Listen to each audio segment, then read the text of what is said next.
उधर यूरोप के देश सर्बिया और कोसोवो की लड़ाई में नेटो सैनिकों की मदद के लिए तुर्की के सैनिक भी पहुंच गए। वहां हिंसा बढ़ने के बाद नेटो ने अपने सैनिकों की तैनाती बढ़ाने का ऐलान किया था, जिसके तहत नेटो के बाकी सदस्यों की तरह तुर्की ने भी अपने कई सैनिकों को वहां भेज दिया, क्योंकि कुछ दिनों पहले ही उत्तरी कोसोवो में हिंसा के दौरान प्रदर्शनकारियों के हमले में नेटो के करीब 30 सैनिक घायल हो गए थे, जिसके बाद नेटो ने वहां अपने सैनिकों की तैनाती बढ़ाकर 4000 करने का फैसला लिया।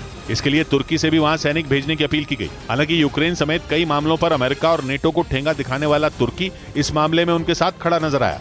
इस बीच सऊदी अरब ने कच्चे तेल की कीमतों में आग लगाने की पूरी तैयारी कर ली, क्योंकि सऊदी अरब की तरफ से ऐलान हुआ कि वो कच्चे तेल के उत्पादन में कटौती करेगा। यानी सऊदी अरब की एक घोषणा से तेल की कीमतों में उछाल आना लगभग तय है, क्योंकि अब सऊदी अरब रोजाना उत्पादन में 10 लाख बैरल की कटौती करेगा। ये कटौती जुलाई महीने से की जाएगी। इससे पहले कच्चे तेल का एक्सपोर्ट करने वाले देशों के संगठन ओपेक प्लस की लंबी बैठक हुई।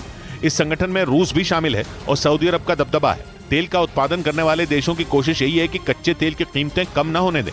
इसलिए जैसे ही अंतर्राष्ट्रीय बाजार में कीमतें कम होने लगती हैं, ये संगठन उत्पादन घटाकर कीमतों में फिर आग लगा देता है। यानी सऊदी अरब के इस फैसले का असर अंतर्राष्ट्रीय बाजार में कच्चे तेल की कीमतों पर पड़ेगा। इससे पहले तेल की कीमतों में तेजी लाने के लिए अप्रैल महीने में ओपेक प्लस ने रोजाना 16 लाख बैरल कच्चे तेल का उत्पादन घटाने का फैसला किया था। इधर दिल्ली के पास हरियाणा के गुरुग्राम में पुलिस वालों से मारपीट करने के आरोप में हरियाणा पुलिस के डीआईजी विकास धनखड़ के दोनों बेटों को गिरफ्तार कर लिया गया।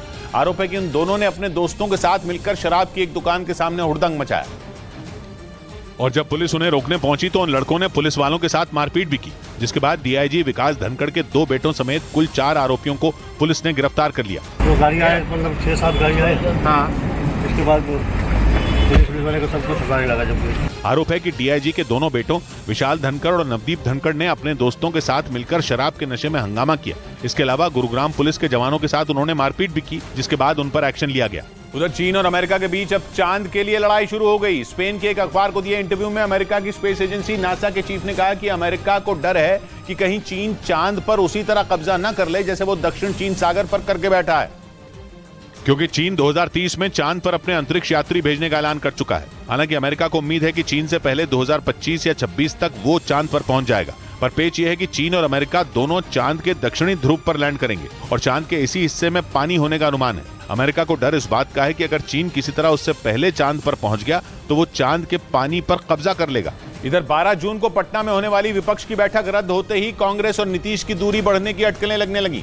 कांग्रेस की ओर से पहले ही साफ कर दिया गया था कि राहुल गांधी और कांग्रेस अध्यक्ष मल्लिकार्जुन खड़गे 12 जून को उपलब्ध नहीं है। यही नहीं, उसने ये तक तय नहीं किया कि 12 जून की बैठक में कांग्रेस की ओर से कौन शामिल होगा, जिसके बाद अटकलें लगी कि कांग्रेस और नीतीश की दूरी बढ़ रही है। 12 जून की बैठक रद्द होने की जानकारी देते समय भी नीतीश ने कांग्रेस का ही नाम लिया और इशारा किया कि इस बार की बैठक कांग्रेस की वजह से रद्द हुई। हमने कांग्रेस पार्टी को कहा है कि आप लोग भी बात कर लीजिए और देख लीजिए, उसके बाद का जो डेट तय होगा तब। जिसके बाद बीजेपी ने विपक्षी एकता को हवा-हवाई बता दिया। कोई विपक्षी एकता नहीं होने वाली है। सूत्र बता रहे हैं कि कांग्रेस नहीं चाहती कि बैठक नीतीश की अगुवाई में पटना में हो। अटकलें हैं कि अब ये बैठक 23 जून को पटना में हो सकती है।